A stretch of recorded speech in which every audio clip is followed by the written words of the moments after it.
Il est 19h15 à suivre dans un instant cette expérience de vie à Cergy-Pontoise. 50 volontaires ont décidé de se priver de voiture pendant un mois. Et puis nous nous lécherons les babines pour la bonne cause avec l'opération Chef Solidaire au profit du SIDAction. Les conducteurs d'Autolib seraient-ils moins soucieux de leur voiture que les autres automobilistes? La question mérite d'être posée, notamment à la vue des dernières statistiques disponibles.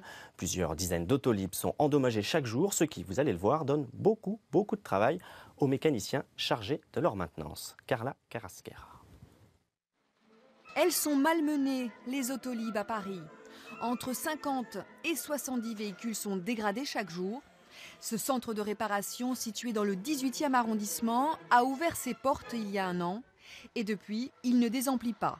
40 mécanos et électroniciens se relaient jour et nuit, 7 jours sur 7, pour remettre sur pied ces petites citadines. On vérifie qu'il n'y a pas de faux contact. Changer un parachoc. Changer le pack batterie. Autolib est victime de son succès. 10 000 véhicules sont loués chaque jour en moyenne par des conducteurs qui ne maîtrisent pas toujours la conduite automatique. Conséquence, les pare-chocs sont soumis à rude épreuve, mais l'ennemi numéro 1 d'Autolib, ce sont les trottoirs qui endommagent les pneus et la direction.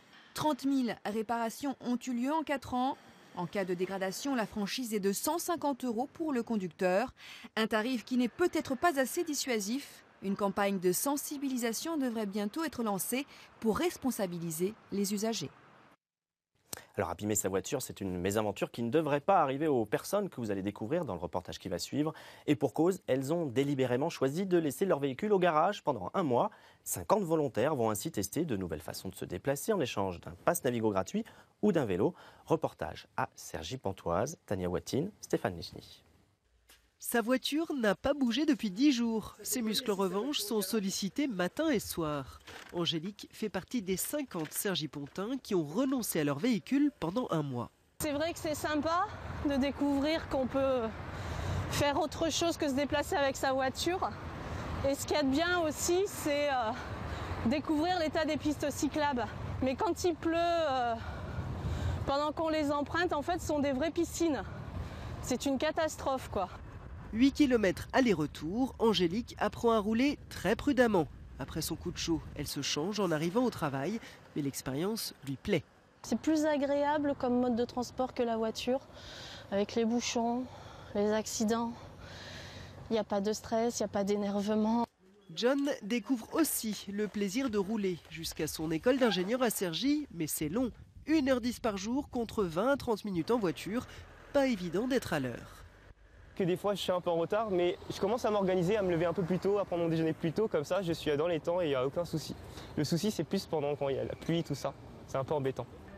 Dans ce cas, John prend le RER gratuitement, car l'agglomération de Cergy-Pontoise offre aux 50 participants un mois de pass Navigo. Elle a également créé une application pour comptabiliser les dépenses en argent, en temps et en CO2 de chaque déplacement. Coût pour la collectivité 40 000 €, mais à la clé des citoyens écolos et économes en essence. C'est aussi finalement une économie pour le budget des ménages, une économie directe. On l'a vu avec là, un premier participant qui, en l'espace de 8 jours, a économisé quasiment un tiers de son budget affecté au déplacement. Pour aller au travail, seuls 37% des Cergy-Pontins utilisent les transports en commun contre 42% en Ile-de-France. L'agglomération espère rattraper son retard.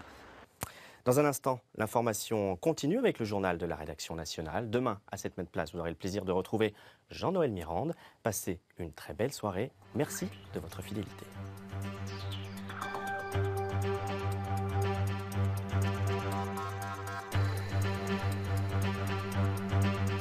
Retrouvez toute votre actualité régionale sur l'application France 3 Régions.